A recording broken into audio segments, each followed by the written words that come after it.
Subscribe to our YouTube channel and press the bell icon to get the latest updates. आपने इस मुश्किल समय में भी जीवंत बनाए रखा है। ऐसे समय में जब सबसे बड़ा सवाल हो कि दुनिया की अर्थव्यवस्थाएं कैसे आगे बढ़ेगी, सभी की नजरें इस फोरम पर रहना स्वाभाविक है। साथियों, तमाम आशंकाओं के बीच आज मैं आप सभी के सामने 1.3 बिलियन से ज्यादा भारतीयों की तरफ से दुनिया के लिए विश्वास, सकारात्मकता और उम्मीद का संदेश लेकर के आया। जब कोरोना आया तो मुश्किलें भारत के सामने भी कम नहीं थी। मुझे याद है, पिछले साल फरवरी, मार्च, अप्रैल में दुनिया के कई नामी एक्सपर्ट्स और बड़ी बड़ी संस्थाओं ने क्या क्या कहा था। भविष्यवाणी की गई थी कि पूरी दुनिया में कोरोना से सबसे प्रभावित देश भारत होगा। कहा गया कि भारत में कोरोना संक्रमण की सुनामी आएगी। किसी ने 700-800 मिलियन भारतीयों को कोरोना होने की बात कही तो किसी ने 2 मिलियन से ज्यादा लोगों की मृत्यु का अंदेशा जताया था। दुनिया के बड़े बड़े और आधुनिक हेल्थ इंफ्रास्ट्रक्चर वाले देशों का उस समय जो हाल था, वो देखकर भारत जैसे विकासशील देश के लिए दुनिया की चिंता भी स्वाभाविक थी। आप अंदाजा लगा सकते हैं कि तब हमारी क्या मनोदशा रही होगी। लेकिन भारत ने खुद पर निराशा को हावी नहीं होने दिया। भारत प्रोएक्टिव पब्लिक पार्टिसिपेशन के अप्रोच के साथ आगे बढ़ता रहा। हमने Covid specific health infrastructure develop करने पर जोर लगाया। हमने अपने ह्यूमन रिसोर्सेज को कोरोना से लड़ने के लिए ट्रेन किया। टेस्टिंग और ट्रैकिंग, इसके लिए टेक्नोलॉजी का भरपूर इस्तेमाल किया। इस लड़ाई में भारत के प्रत्येक व्यक्ति ने धैर्य के साथ अपने कर्तव्यों का पालन किया। कोरोना के खिलाफ लड़ाई को एक जन आंदोलन में बदल दिया। आज भारत दुनिया के उन देशों में से हैं जो अपने ज्यादा से ज्यादा नागरिकों का जीवन बचाने में सफल रहा है और जहां आज कोरोना से संक्रमित लोगों की संख्या, जैसे प्रोफेसर ने बताया, तेजी से घट रही है। साथियों, भारत की सफलता तो किसी एक देश की सफलता से आंकना उचित नहीं होगा। जिस देश में विश्व की 18% आबादी रहती हो, उस देश ने कोरोना पर प्रभावी नियंत्रण करके पूरी दुनिया को, मानवता को बड़ी त्रासदी से भी बचाया है। कोरोना शुरू होने के समय mask, PPE kit, test kit हम बाहर से मंगाते थे। आज हम न सिर्फ अपनी घरेलू जरूरतें पूरी कर रहे हैं, बल्कि इन्हें अन्य देशों में भेजकर वहां के नागरिकों की सेवा भी कर रहे हैं। और आज भारत ही है जिसने दुनिया का सबसे बड़ा कोरोना वैक्सीनेशन प्रोग्राम भी शुरू किया है। पहले फेज में हम अपने 30 मिलियन हेल्थ और फ्रंटलाइन वर्कर्स का वैक्सीनेशन कर रहे हैं। भारत की स्पीड का अंदाजा आप इसी से लगा सकते हैं कि सिर्फ 12 दिन में, 12 डेज में भारत ने अपने 2.3 मिलियन से ज्यादा हेल्थ वर्कर्स को वैक्सीनेट कर चुका है। अगले कुछ महीनों में हम अपने करीब 300 मिलियन बुजुर्ग और कोमॉर्बिडिटी वाले मरीजों के वैक्सीनेशन का टारगेट पूरा कर लेंगे। साथियों, सर्वे संतु निरामया, पूरा संसार स्वस्थ रहे, भारत की इस हजारों वर्ष पुरानी प्रार्थना पर चलते हुए संकट के इस समय में भारत ने अपनी वैश्विक जिम्मेदारी को भी शुरू से निभाया है। जब दुनिया के अनेक देशों में एयर स्पेस बंद था, तब 1 लाख से ज्यादा नागरिकों को उनके देश पहुंचाने के साथ ही भारत ने 150 से ज्यादा देशों को जरूरी दवाइयां भी भेजी। अनेक देशों के हेल्थ कर्मचारियों को भारत ने ऑनलाइन ट्रेनिंग दी। भारत की ट्रेडिशनल मेडिसिन आयुर्वेद कैसे इम्यूनिटी बढ़ाने में सहायक है, हमने दुनिया को इस बारे में गाइड भी किया। आज भारत कोविड की वैक्सीन दुनिया के अनेक देशों में भेजकर वहां पर वैक्सीनेशन से जुड़े इंफ्रास्ट्रक्चर को तैयार करके दूसरे देशों के नागरिकों का भी जीवन बचा रहे हैं। और ये सुनकर WEF में सभी को तसल्ली होगी कि अभी तो सिर्फ 2 made in India corona vaccine दुनिया में आई है। आने वाले समय में कई और वैक्सीन भारत से बनकर के आने वाली है। ये वैक्सीन्स दुनिया के देशों को और ज्यादा बड़े स्केल पर ज्यादा स्पीड से मदद करने में ये पूरी तरह सहायता करेगी। भारत की सफलता की इस तस्वीर, भारत के सामर्थ्य की इस तस्वीर के साथ मैं दुनिया के अर्थ जगत को ये भरोसा भी दिला रहा हूं कि आर्थिक मोर्चे पर भी स्थितियां अब तेजी से बदलेगी। कोरोना के समय में भी भारत ने इंफ्रास्ट्रक्चर के ट्रिलियंस ऑफ रुपीस के प्रोजेक्ट शुरू करके एम्प्लॉयमेंट के लिए विशेष स्कीम्स चलाकर इकोनॉमिक एक्टिविटी को बनाए रखा था। तब हमने एक एक जीवन को बचाने पर जोर दिया। अब भारत एक एक जीवन देश की प्रगति के लिए पूरे जी जान से जुट गया है।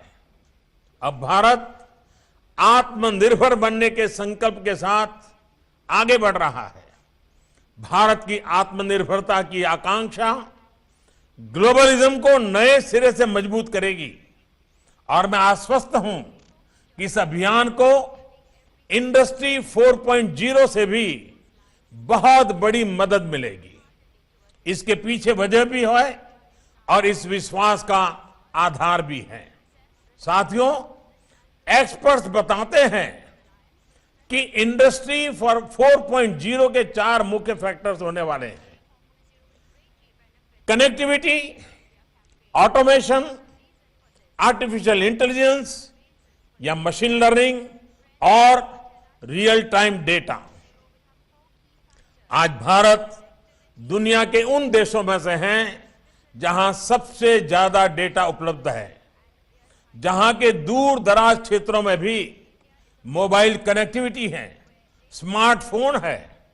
भारत का ऑटोमेशन डिजाइन का एक्सपर्ट पूल भी बहुत बड़ा है और ज्यादा ग्लोबल कंपनियों के इंजीनियरिंग सेंटर भी भारत में है।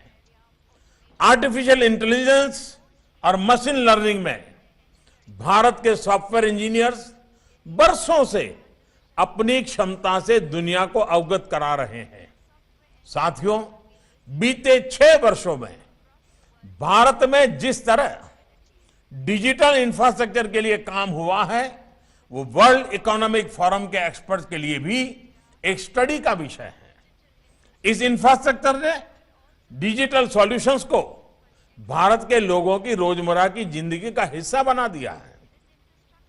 आज भारत के 1.3 बिलियन से ज्यादा लोगों के पास यूनिवर्सल आईडी आधार है।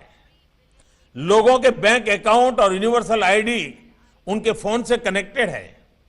अभी दिसंबर के महीने में, अकेले मैं दिसंबर की बात कर रहा हूं, अभी दिसंबर के महीने में ही भारत में 4 ट्रिलियन रुपीस का लेन देन यूपीआई से हुआ है।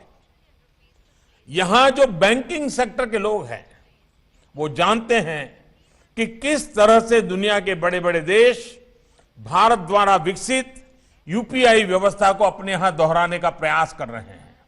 साथियों, हमने ये भी देखा है कि कोरोना संकट के दौरान अनेक देश परेशान थे कि अपने नागरिकों तक सीधे आर्थिक मदद कैसे पहुंचाए। आप ये जानकर चौंक जाएंगे कि इसी दौरान भारत ने 760 मिलियन से ज्यादा लोगों के बैंक खातों में 1.8 ट्रिलियन रुपीस से अधिक सीधे ट्रांसफर किए हैं। ये भारत के मजबूत डिजिटल इंफ्रास्ट्रक्चर की ही ताकत का उदाहरण है। हमारे डिजिटल इंफ्रास्ट्रक्चर ने पब्लिक सर्विस डिलीवरी को एफिशिएंट भी बनाया है और ट्रांसपेरेंट भी बनाया है। अब भारत अपने 1.3 बिलियन नागरिकों को हेल्थ केयर के इजी एक्सेस के लिए यूनिक हेल्थ आईडी देने का भी अभियान शुरू कर रहा है। और साथियों, मैं आज इस प्रतिष्ठित फोरम पर सभी को यह भी आश्वासन देता हूं कि भारत की हर सफलता पूरे विश्व की सफलता में मदद करेगी। आज हम जो आत्मनिर्भर भारत अभियान चला रहे हैं वो भी ग्लोबल गुड और ग्लोबल सप्लाई चेन के प्रति पूरी तरह कमिटेड है। भारत के पास ग्लोबल सप्लाई चेन को मजबूत करने के लिए आपने कैपेसिटी भी है, कैपेबिलिटी भी है बनाए रखा और सबसे बड़ी बात रिलायबिलिटी भी है। सबसे बड़ा भारत के पास आज बहुत बड़ा कंज्यूमर बेस है और उसका जितना विस्तार होगा उतना ही ग्लोबल इकोनॉमी को लाभ होगा। साथियों, प्रोफेसर क्लाउस श्वाब ने भी कहा था कि भारत संभावनाओं से भरा वैश्विक खिलाड़ी है। आप सभी के साथ मैं आज उसमें यह भी जोड़ूंगा कि भारत संभावनाओं के साथ साथ आत्मविश्वास से भरा हुआ है, नई ऊर्जा से भरा हुआ है। बीते वर्षों में भारत ने रिफॉर्म्स और इंसेंटिव बेस्ड स्टिमुलस पर बहुत जोर दिया है। कोरोना के इस समय में भी भारत ने करीब करीब हर सेक्टर में स्ट्रक्चरल रिफॉर्म्स की गति को तेज किया है। इन रिफॉर्म्स को प्रोडक्शन लिंक इंसेंटिव्स से सपोर्ट किया जा रहा है। अब भारत में टैक्स रिजिम से लेकर एफडीआई नॉर्म्स तक दुनिया में एक प्रिडिक्टेबल और फ्रेंडली एनवायरनमेंट है। भारत में ईज ऑफ डूइंग बिजनेस की स्थिति लगातार बेहतर हो, इस दिशा में भी काम जारी है। और एक विशेष बात यह भी है कि भारत अपनी ग्रोथ को क्लाइमेट चेंज के लक्ष्यों के साथ भी बहुत तेजी से मैच कर रहा है। साथियों, इंडस्ट्री 4.0 को लेकर हो रही इस चर्चा के बीच हम सभी को एक और बात याद रखनी है। कोरोना क्राइसिस ने हमें मानवीयता का मूल्य फिर याद दिलाया है।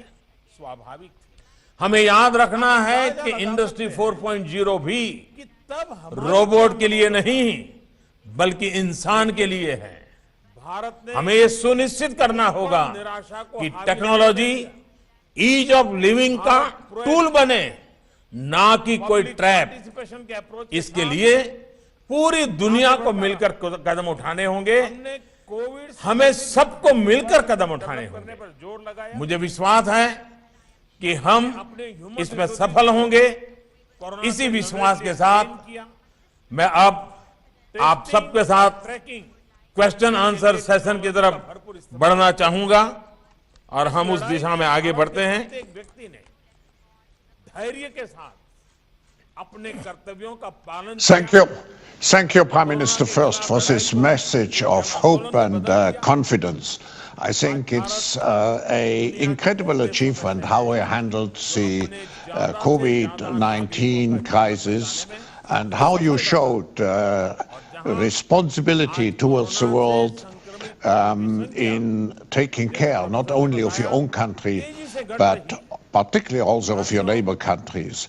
I'm convinced, Prime Minister, based on what you said, China will India and China are always competing, but China we all will admire India for its growth, for its great growth rates in the coming years.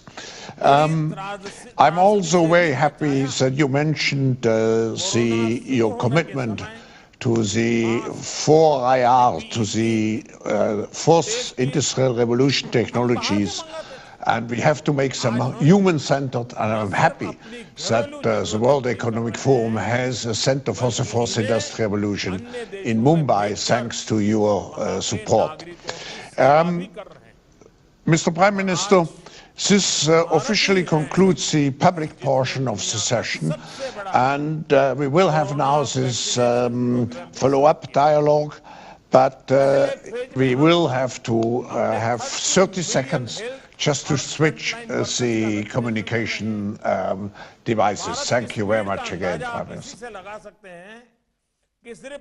12 दिन में 12 days में भारत ने अपने 2.3 million से ज्यादा health workers को vaccinate कर चुका है।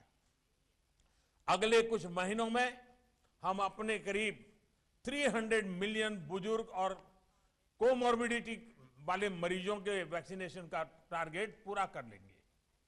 साथियों, सर्वे संतु निरामया, पूरा संसार स्वस्थ रहे, भारत की इस हजारों वर्ष पुरानी प्रार्थना पर चलते हुए संकट के इस समय में भारत ने अपनी वैश्विक जिम्मेदारी को भी शुरू से निभाया है।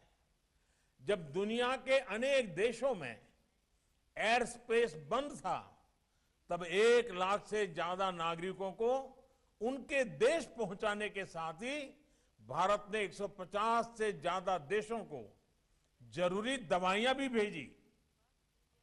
अनेक देशों के हेल्थ कर्मचारियों को भारत ने ऑनलाइन ट्रेनिंग दी। भारत की ट्रेडिशनल मेडिसिन आयुर्वेद कैसे इम्यूनिटी बढ़ाने में सहायक है, हमने दुनिया को इस बारे में गाइड भी किया। आज भारत कोविड की वैक्सीन दुनिया के अनेक देशों में भेजकर वहां पर वैक्सीनेशन से जुड़े इंफ्रास्ट्रक्चर को तैयार करके दूसरे देशों के नागरिकों का भी जीवन बचा रहे हैं। और ये सुनकर WEF में सभी को तसल्ली होगी कि अभी तो सिर्फ 2 made in India corona vaccine दुनिया में आई है। आने वाले समय में कई और वैक्सीन भारत से बनकर के आने वाली है। ये वैक्सीन दुनिया के देशों को और ज्यादा बड़े स्केल पर ज्यादा स्पीड से मदद करने में ये पूरी तरह सहायता करेगी। भारत की सफलता की इस तस्वीर, भारत के सामर्थ्य की इस तस्वीर के साथ मैं दुनिया के अर्थ जगत को ये भरोसा भी दिला रहा हूं कि आर्थिक मोर्चे पर भी स्थितियां अब तेजी से बदलेगी। कोरोना के समय में भी भारत ने इंफ्रास्ट्रक्चर के ट्रिलियंस ऑफ रुपीस के प्रोजेक्ट शुरू करके एम्प्लॉयमेंट के लिए विशेष स्कीम्स चलाकर इकोनॉमिक एक्टिविटी को बनाए रखा था। तब हमने एक एक जीवन को बचाने पर जोर दिया। अब भारत एक एक जीवन देश की प्रगति के लिए पूरे जी जान से जुट गया है। अब भारत आत्मनिर्भर बनने के संकल्प के साथ आगे बढ़ रहा है। भारत की आत्मनिर्भरता की आकांक्षा ग्लोबलिज्म को नए सिरे से मजबूत करेगी और मैं आश्वस्त हूं कि इस अभियान को इंडस्ट्री 4.0 से भी बहुत बड़ी मदद मिलेगी। इसके पीछे वजह भी है और इस विश्वास का आधार भी है। साथियों, एक्सपर्ट्स बताते हैं कि इंडस्ट्री फॉर Yeah, 4.0 के business executives who listen to your encouraging remarks, who have seen the great potential your country has with its 1.3 billion inhabitants. And I would like to welcome all the business leaders, and I would first open the floor to a question and would ask Joe Kaiser, the President and CEO of Siemens, to take the floor. Smartphone है भारत का Joe, you are Thank you. mute. Thank you. Yes, can you hear me? पुल भी Yeah. Thank you very much, Klaus, Your Excellency, dear Prime Minister. Thank you so much for joining the World Economic Forum. I actually do not really have a question. It's more an offer I wanted to extend to you. It always needless to say that we want to congratulate you on how this pandemic has been managed in a country with almost 1.4 billion people. I really have to say this deserves the utmost respect. But obviously, you know, there is a time after COVID-19. It needs to be structured, and you have basically given your vision about the agenda which you have been laying out for India, to make in India, the modernization of Indian Railway, the power for all, which I believe is very important, because this is where everything starts. Of course, the power needs to be sustainable, reliable, and obviously also affordable. We talked about healthcare, and last but not least, generating the skill set for the people in India. Now, all those five matters, this vision is extremely important. But it also needs a clear strategy on how to get there. And even more importantly, it needs efficient execution. And I believe especially now the time is right to think about how will we be able, how can we support you, all the multinationals, how can we support you that this vision becomes reality. We believe it really does need a decisive will, and it needs leadership.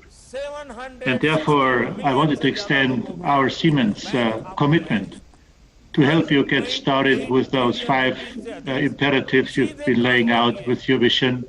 So we are at your disposal. We are not only committed, we are also ready to help you and to support you. Thank you for your attention.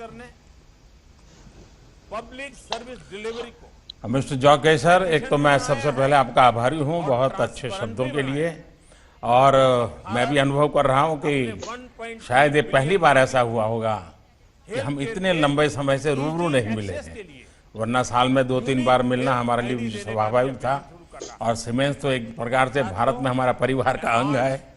लेकिन आपने जो बातें कही हैं, भारत ने आत्मनिर्भर भारत अभियान इसी संकल्प के साथ लॉन्च किया है कि हमारी इकोनॉमी की कैपेसिटी और रेजिलियंस को बढ़ाया जाए। इस दशक में इकोनॉमी को हाई ग्रोथ ट्रेजेक्टरीज देने के लिए भारत ने एक के बाद एक कई रिफॉर्म्स किए। इन रिफॉर्म्स का बहुत लंबे समय से इंतजार किया जा रहा था।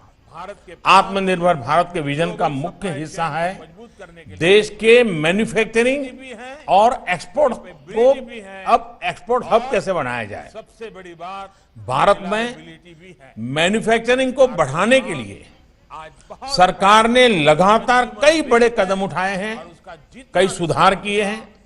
जैसे कि नई मैन्युफैक्चरिंग यूनिट्स के लिए कॉर्पोरेट टैक्स को घटाकर 15% कर दिया गया है, ओनली 15%। जीएसटी रेट्स को कम किया गया है। जीएसटी और फेसलेस असेसमेंट के जरिए टैक्स स्ट्रक्चर को आसान बनाया गया है। लेबर लॉज के रिफॉर्म्स करके सभी को अधिकार देने के साथ ही हमने इंडस्ट्री को फ्लेक्सिबल ऑप्शंस दिए हैं। ईज ऑफ डूइंग बिजनेस के लिए कंपनीज लॉ में कई बिंदुओं को डिक्रिमिनलाइज किया गया है। इसके साथ ही कॉम्पिटिटिवनेस बढ़ाने के लिए कनेक्टिविटी इंफ्रास्ट्रक्चर को मजबूत किया जा रहा है।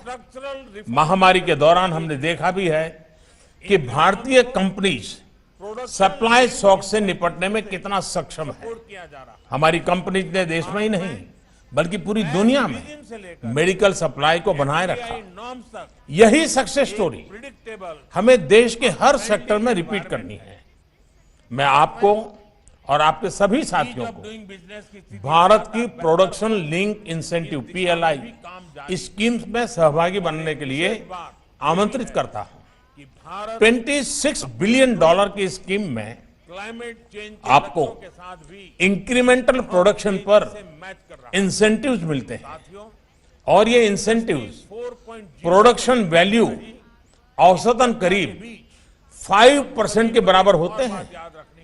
इसका मतलब ये है कि देश में PLI स्कीम के परिणाम स्वरूप करीब करीब $520 बिलियन का प्रोडक्शन होने जा रहा है। तो आप कल्पना कर सकते हैं कि कितने विस्तार से हम आगे बढ़ रहे हैं। कि टेक्नोलॉजी ईज ऑफ लिविंग का टूल बने। Thank you, Prime Minister. I should also mention we are joined by key members of the cabinet, just in case the Prime Minister, I think he has a commitment and he will leave us shortly. But we will follow up all the questions which were raised. May I go to Björn Rosengren, CEO of ABB? Thank you very much, Honorable Prime Minister, ladies and gentlemen. It's an honor and a pleasure to be here today. First, allow me to congratulate you on your handling of the pandemic and launching the biggest vaccine drive in the world.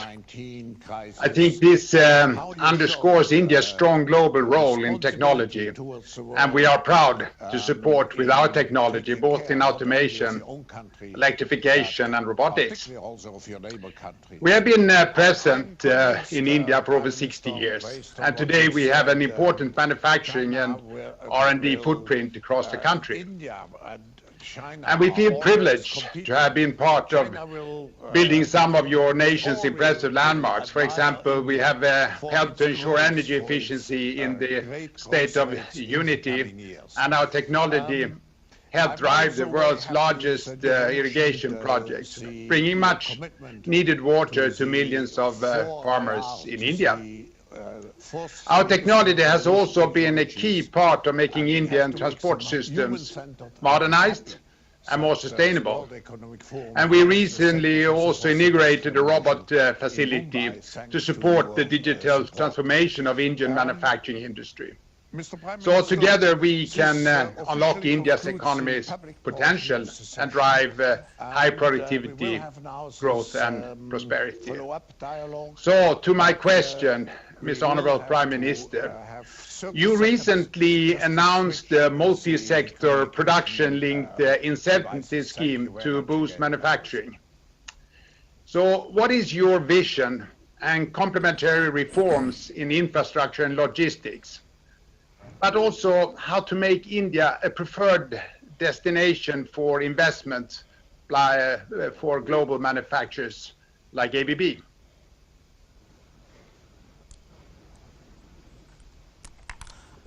मैं एक तो आपके बहुत आभारी हूं कि आपने corona के संबंध में भारत की जो सराहना की, हमारे हेल्थ वर्कर्स को उसके कारण बहुत ही संबल मिलेगा। आपका सवाल बहुत वाजिब है। इंफ्रास्ट्रक्चर किसी भी इकोनॉमी की ग्रोथ के लिए सपोर्टिंग पिलर की तरह होता है और इसलिए आज देश के लिए इंफ्रास्ट्रक्चर पहली प्राथमिकता में से एक है। पिछले 6 सालों में भारत में 57,000 किलोमीटर इंटरस्टेट हाईवेज बनाए गए हैं। 58% से ज्यादा रेलवे लाइंस इलेक्ट्रीफाई की जा चुकी हैं। इन 6 सालों में देश ने अपने पावर सेक्टर में 36 गीगावाट सोलर कैपेसिटी भी जोड़ी है। आप किसी भी क्षेत्र में देखिए, इंफ्रास्ट्रक्चर पर तेजी से काम हो रहा है। नेशनल इंफ्रास्ट्रक्चर पाइपलाइन के तहत 1.5 ट्रिलियन US के प्रोजेक्ट्स अगले 5 सालों में इंप्लीमेंट किए जाएंगे। इसी तरह देश के सभी इकोनॉमिक जोन्स को कनेक्ट करने के लिए multi modal connectivity master plan भी बनाया जा रहा है। व्यापार में लॉजिस्टिक कॉस्ट कम करने के लिए, लॉजिस्टिक एफिशिएंसी बढ़ाने के लिए सरकार नेशनल लॉजिस्टिक पॉलिसी भी रिलीज करने के लिए काम कर रही है। जहां तक रिफॉर्म्स और ईज ऑफ डूइंग बिजनेस का प्रश्न है, इस पर अभी मैं बात कर ही चुका हूं। हमारे लिए रिफॉर्म्स एक सतत प्रक्रिया है, इसलिए हम इकोनॉमी में कॉम्पिटिटिवनेस बढ़ाने के लिए लगातार काम कर रहे हैं। वर्ल्ड बैंक ने जो ease of doing business ranking में, ये अगर आप देखेंगे तो आपको नजर आएगा। जिन उदाहरणों का अभी मैंने जिक्र किया, जैसे कि लेबर रिफॉर्म्स हो, कम और आसान टैक्स स्ट्रक्चर हो, कंपनी लॉ ऑफेंसेस का डीक्रिमिनलाइजेशन हो, ये सब आज भारत के सार्थक प्रयासों के उदाहरण हैं। इसलिए कोरोना महामारी के बावजूद 2020 में भारत में एफडीआई 13% बढ़ा है, और इसलिए आप अंदाज लगा सकते हैं कि किस प्रकार से इन सभी क्षेत्रों में हम आगे बढ़ रहे हैं।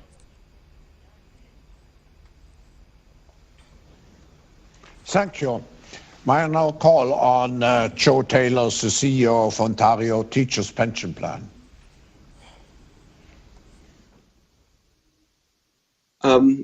It's great to see you, Prime Minister. Thank you for those inspiring words, both in your address and the way you've answered the first two questions. Trying to build on them, if I may. You've talked very clearly about the infrastructure development to help India realize its potential as a manufacturing hub. I just wondered if you'd be able to share a few thoughts about how international investors like Ontario Teachers can help the local financing community to both promote and finance these developments. To a question and would ask Joe Kaiser, the President and CEO of Siemens, to take the floor. Thank you जो आपसे तो मेरी महीने भर पहले virtual global investor round table पर भी विस्तार से बात हुई है। मुझे खुशी है कि इंफ्रास्ट्रक्चर लेकर आप सब इतने सवाल पूछ रहे हैं। ये जरूरी है कि देश और इंडस्ट्री दोनों मिलकर इंफ्रास्ट्रक्चर को गंभीरता से लें। अनुमान के मुताबिक 2040 तक देश की इंफ्रास्ट्रक्चर नीड्स करीब करीब $4.5 ट्रिलियन के बराबर होगी। मेरा मानना है कि ये लक्ष्य सरकार और इंडस्ट्री को साथ मिलकर पूरा करना है। सरकार इस दिशा में स्टेबल एनवायरनमेंट और हर जरूरी मदद देने के लिए लगातार काम कर रही है। इनमें से ज्यादातर प्रयास आप सबने सीधे जुड़े हुए हैं, आप सब इनसे परिचित भी होंगे, जैसे कि इन्वेस्टर के सामने आने वाली किसी भी सिस्टमिक अड़चन के समाधान के लिए एम्पावर्ड ग्रुप ऑफ सेक्रेटरीज बनाया गया है। प्रोजेक्ट्स की एक रेडी सेल्फ उपलब्ध कराने के लिए प्रोजेक्ट डेवलपमेंट सेल्स का गठन किया गया है। सॉवरेन वेल्थ फंड्स और पेंशन फंड्स के जरिए इंफ्रास्ट्रक्चर में इन्वेस्टमेंट करने पर 100% टैक्स में छूट मिल रही है। इसी तरह डिविडेंड डिस्ट्रीब्यूशन टैक्स, इससे भी छूट दी जा रही है। अभी हाल में ही इन्वेस्टर्स की मदद के लिए सिंगल पॉइंट कांटेक्ट भी स्थापित किया गया है। सरकार transmission lines, logistic park, airports, oil and gas pipeline और हाईवेज में एसेट मोनेटाइजेशन प्रोग्राम चला रहा है। इससे लो रिस्क ब्राउनफील्ड एसेट में भी इंडस्ट्री के लिए अवसर पैदा हुए हैं। आज इंफ्रास्ट्रक्चर, मोबिलिटी और क्लीन एनर्जी से लेकर टेक्नोलॉजी और मैन्युफैक्चरिंग तक हर क्षेत्र में आपके लिए अपार अवसर है। और अवसर इसलिए और भी कन्विंसिंग है क्योंकि ये अवसर एक वाइब्रेंट डेमोक्रेसी में है, एक बिजनेस फ्रेंडली क्लाइमेट में है और एक बड़े बाजार में है। मैं आप सबको खुद भी आमंत्रित कर रहा हूं कि आइए इन अवसरों से अपने फ्यूचर प्रोस्पेक्ट को जोड़िए। आपको जिस किसी भी मदद की जरूरत होगी, भारत उसके लिए तैयार है। भारत ने एक के बाद एक कई रिफॉर्म्स किए हैं। इन रिफॉर्म्स का बहुत लंबे समय से इंतजार किया जा रहा था। आत्मनिर्भर भारत के विजन का मुख्य हिस्सा है देश के मैन्युफैक्चरिंग और एक्सपोर्ट को अब एक्सपोर्ट हब कैसे बनाया जाए। भारत में अच्छा, मैन्युफैक्चरिंग को बढ़ाने के लिए I see we have some connection problems. I will ask a question on. Klaus, can you hear me? Now I can hear you. Thank you. And Mr. Prime Minister, as always, you are inspiring to listen to, and thank you for your leadership. Your vision of a digital India has set forth a very ambitious plan to build a future for India that is technologically advanced and sustainable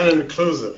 You're also leading the way in getting things done, and we at MasterCard, we're very proud to contribute to your vision as partners, and we remain committed to supporting your efforts on smart cities and digitizing merchants and building out systems for smallholder farmers and kiranas. But it's clear that the pandemic has hurt small businesses disproportionately, and we cannot have the Internet of everything without the inclusion of everyone. So, sir, could you tell us a little bit about how you're prioritizing the rapid adoption of frontier technologies, especially among small businesses, and what can we, private sector companies and long-time partners like MasterCard, what can we do to help you further? Production link incentive PLI schemes में सहभागी बनने के लिए आमंत्रित करता हूं। Thank you Ajay, बहुत दिनों के बाद आपसे आज रूबरू होने का अवसर मिला। डिजिटाइजेशन आज देश की प्राथमिकता भी है।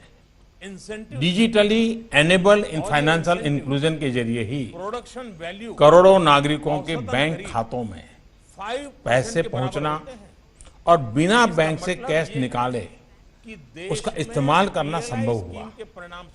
हमारी स्ट्रीट वेंडर्स के लिए क्रेडिट गारंटी स्कीम के द्वारा 1.3 million street vendors formal system और डिजिटल इकोनॉमी से जुड़ गए हैं।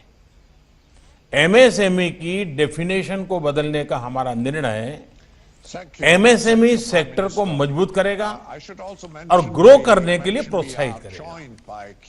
एमएसएमईज में इक्विटी और इनोवेशन को प्रमोट करने के लिए हमने विभिन्न फंड शुरू किए।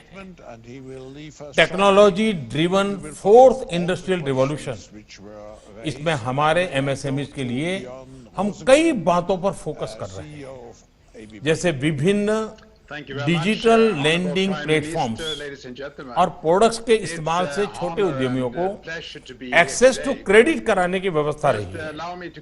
इंडस्ट्री के साथ मिलकर स्किलिंग, अपस्किलिंग और रीस्किलिंग के विभिन्न प्रोग्राम्स द्वारा future ready industry relevant skill set तैयार करने के प्रयत्न किए जा रहे हैं।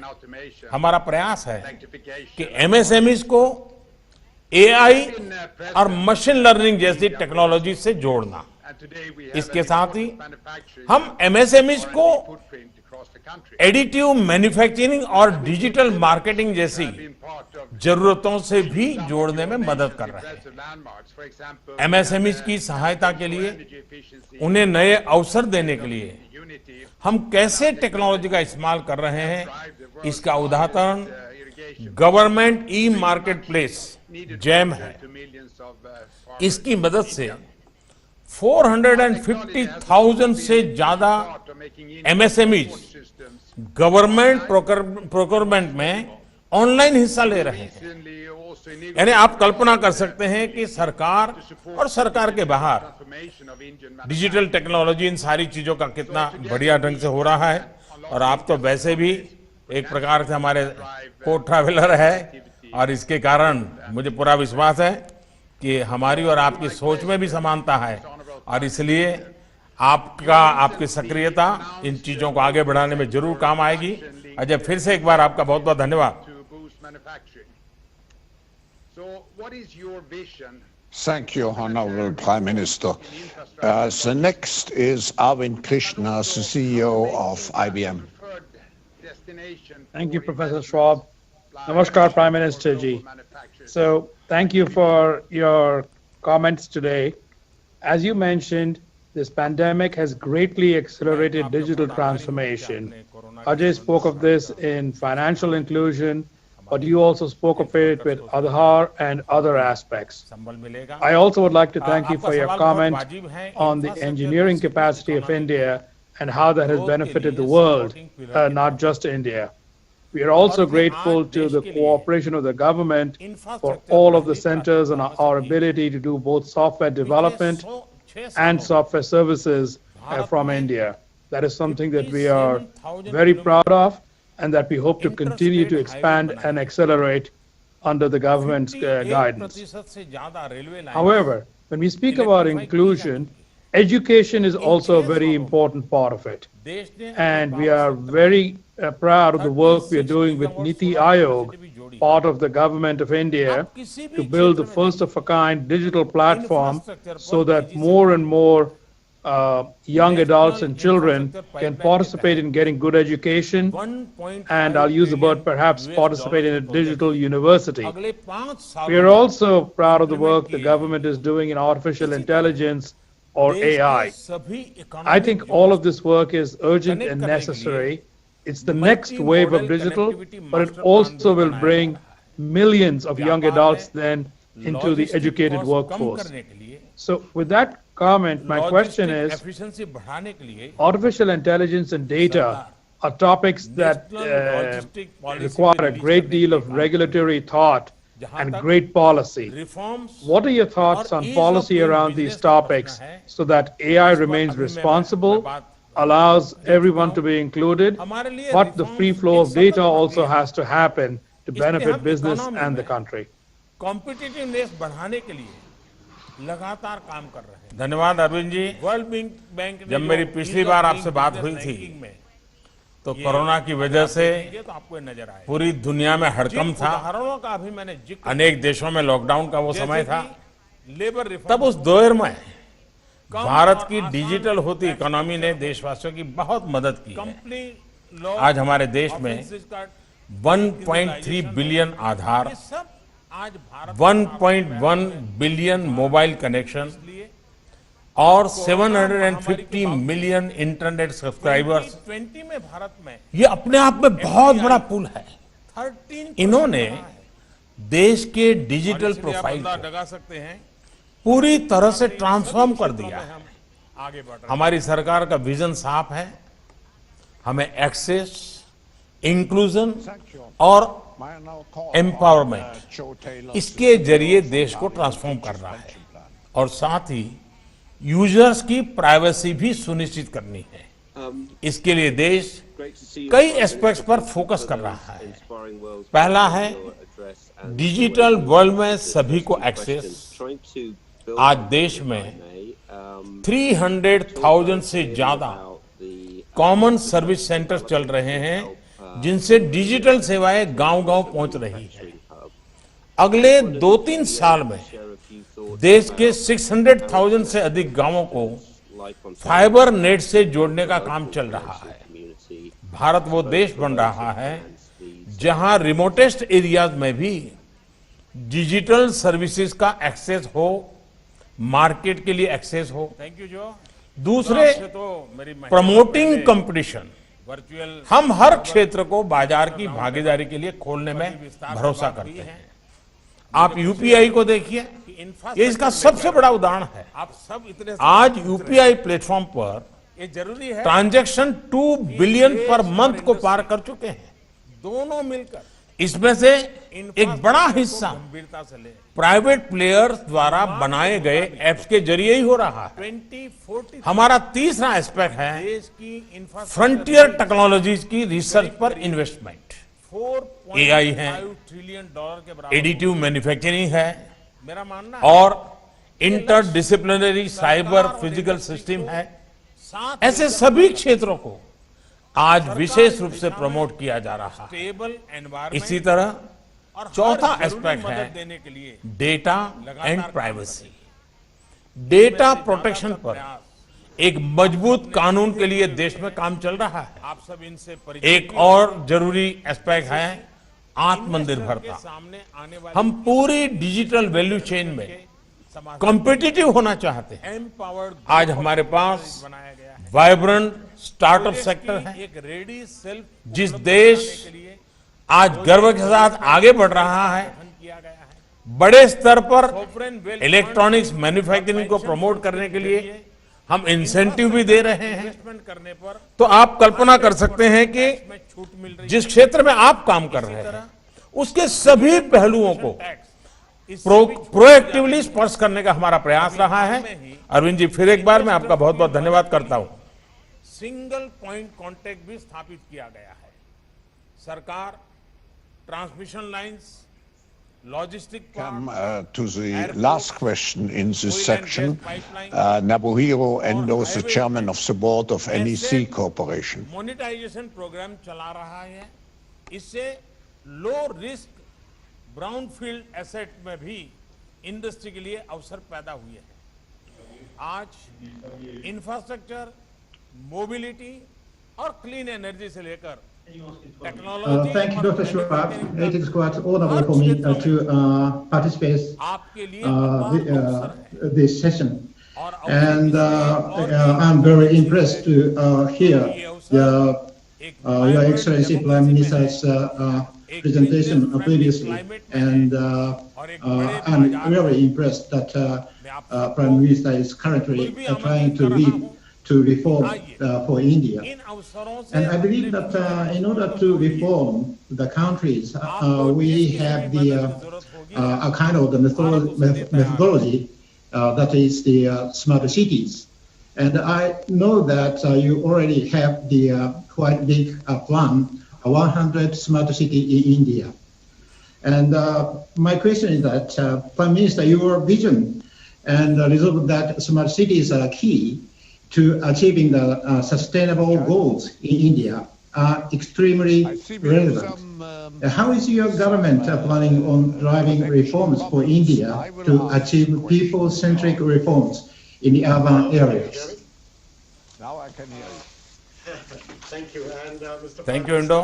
As always, you are देश की बढ़ती इकोनॉमी में हमें for your leadership. अर्बनाइजेशन का भी बहुत बड़ा अवसर मिलता है। Ambitious plan. आज भी हमारी इकोनॉमी का 2/3 2/3 इकोनॉमी आउटपुट हमारे शहरों से ही आता है। आज देश सस्टेनेबल अर्बनाइजेशन के जरिए कई महत्वपूर्ण फ्रंट्स पर काम कर रहा है। पहला, ईज ऑफ लिविंग, दूसरा ईज ऑफ डूइंग बिजनेस और तीसरा क्लाइमेट सेंसिटिव डेवलपमेंट। इसी कमिटमेंट के तहत 2014 से 2020 के बीच $150 बिलियन अर्बन इंडिया में इन्वेस्ट किए गए। 100 स्मार्ट सिटीज में सिटीजन सेंट्रिक गवर्नेंस, उस पर भी तेजी से काम हो रहा है। स्मार्ट सिटीज और डिजिटल इंडिया प्रोग्राम्स के द्वारा हमारे शहरों में फिजिकल और डिजिटल वर्ल्ड कन्वर्ज करने के लिए उस दिशा में हम काम कर रहे हैं। इसी तरह हेल्दी सिटीज के लिए देश आज लो कार्बन इकोनॉमी की दिशा में भी बढ़ रहा है। हम देश में new age public transportation infrastructure तैयार करने के लिए भी उतनी ही गंभीरता से काम कर रहे हैं। 2025 तक हमारे 25 शहर ऐसे होंगे जहां मेट्रो की सुविधा होगी और डिजिटल इलेक्ट्रिक मोबिलिटी एक और ऐसा क्षेत्र है जिस पर देश तेजी से आगे बढ़ रहा है। ये सब इस बात की बस एक झलक है कि अगले कुछ सालों में भारत के शहरों की तस्वीर कैसी होगी, उनका स्वरूप कैसा होगा। और मैं चाहता हूं कि भारत का जो ये अर्बन का मिशन है, अनेक संभावनाओं वाला मिशन है। दुनिया में जिसके पास भी इसकी एक्सपर्टाइज है, उनके लिए इससे बड़ी अपॉर्चुनिटी नहीं हो सकती है। और इसलिए एक तो मैं इंडो का बहुत आभारी हूं कि उन्होंने स्मार्ट सिटी बड़े बड़े महत्व विषय पर, मुझे अर्बन डेवलपमेंट के विषय पर सवाल पूछा और मुझे अपनी बात कहने का मौका मिला। प्रोफेसर स्वैब, मुझे लगता है कि आज मुझे काफी अच्छी तरह सबसे बात करने का मौका मिला है। मैं आपका बहुत आभारी हूं। रिलेवेंट स्किल सेट तैयार करने के प्रयत्न किए जा रहे हैं। Thank you very much, Honorable Prime Minister. I think we are all encouraged by what you told us, how you really managed the crisis, how you made progress despite the crisis in many areas, like in the digitalization and using the technologies of the fourth industrial revolution in your country. And of course, also the potential of your country and the strong growth which everybody expects. We are looking forward, Prime Minister, to meet again in person, maybe in Singapore when we have our special annual meeting. So thank you again on behalf of all of the participants here. The Prime Minister will now leave the session, and we will continue with distinguished members of his government. We make 1 minute of break in order to give an opportunity to relax for a moment, and to Børge Brende, as the President of the World Economic Forum, will continue as the moderator for the next segment. 1 minute.